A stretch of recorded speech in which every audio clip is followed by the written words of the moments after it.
Sidnejas Latviešu teātri dibināja 1950. gadā.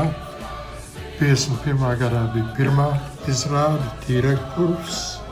1961. gadā notika pirmais Latviešu teātra festivāls Austrālijā. Kopš tā laika ir bijuši 52 festivāli, kuri piedalījušies ansambļi no Sidnejas, Melburnas, Brisbanes, Adelaides un Pertas.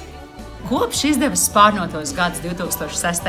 gadā Sidnejas Latviešu teātris iestudējis 30 izrādes un vairākus literāros vakarus.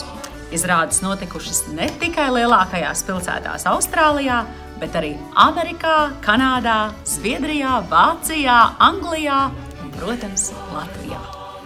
Sidnejas Latviešu teātris ir īpatns ar to, ka viņam ir kaleidoskopi.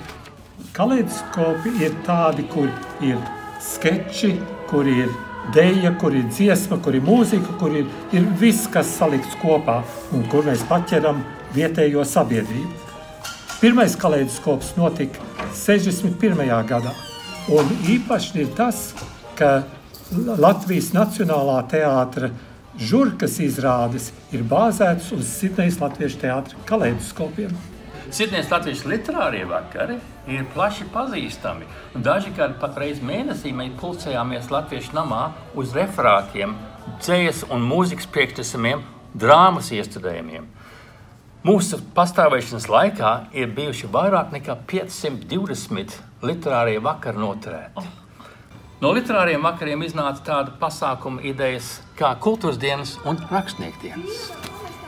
Sidnejas Latviešu teātris var būt lepns ar to, ka pēc visiem šiem gadiem mums ir pašiem sava skatuve ar labu tehnisko iekārtu, garderobe, mēģinājumu telpas un liela draudzība.